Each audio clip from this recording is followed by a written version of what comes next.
Bonsoir chers téléspectateurs de la RTS. Nous allons boucler aujourd'hui notre série consacrée à la publicité foncière.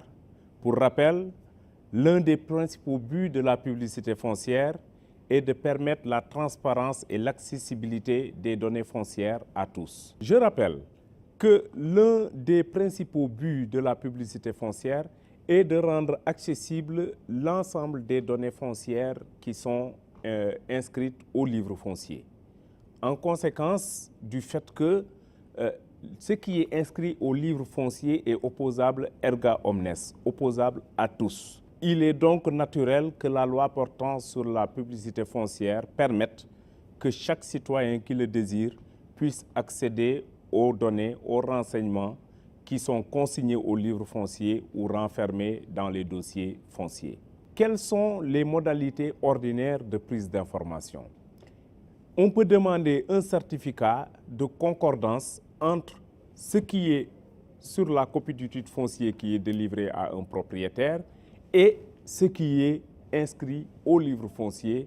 Donc ce certificat de concordance permet de s'assurer que la copie du titre foncier qu'on détient est bien à jour.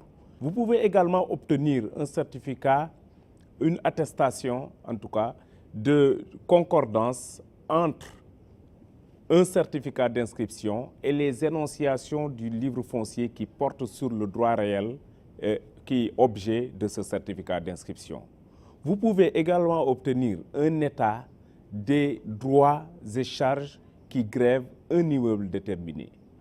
On peut également obtenir un état de l'ensemble des droits réels appartenant à une personne déterminée parce qu'on est dans un régime de transparence. Enfin, on peut obtenir du conservateur la délivrance d'une copie, ce qu'on appelle communément la copie collationnée, d'une copie d'un document produit à l'appui d'une inscription foncière ou du bordereau analytique qui a été élaboré au cours de l'inscription du droit réel en question.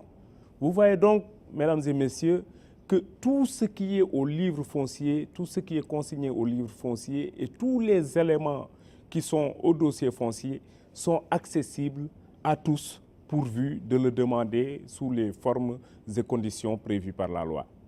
Quelles sont les situations particulières de prise d'information? Ces situations sont prévues pour les autorités administratives, judiciaires et les organes de contrôle.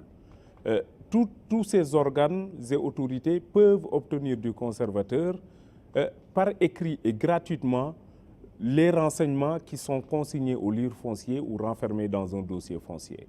Ils peuvent également, ces organes et autorités, obtenir une consultation sur place des livres et registres détenus par le conservateur. De manière particulière également, si vous avez perdu la copie de votre titre foncier ou le certificat d'inscription d'un droit réel, vous pouvez demander un duplicata à condition de produire un jugement ordonnant la délivrance du dit duplicata, un jugement motivé.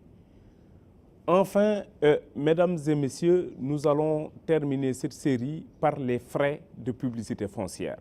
En plus du Code général des impôts, le décret portant fixation du salaire et des émoluments dus aux conservateurs pour l'accomplissement des formalités de publicité foncière, ce sont donc ces deux textes qui encadrent, qui fixent les frais dont il faut s'acquitter pour obtenir chacun des documents sus-énoncés. Voilà, mesdames et messieurs, pour ce numéro de la Minute DGID. Nous espérons que vous avez une meilleure compréhension désormais du régime de la propriété foncière. Nous vous donnons rendez-vous lundi prochain pour un autre numéro de la Minute DGID. Bonsoir.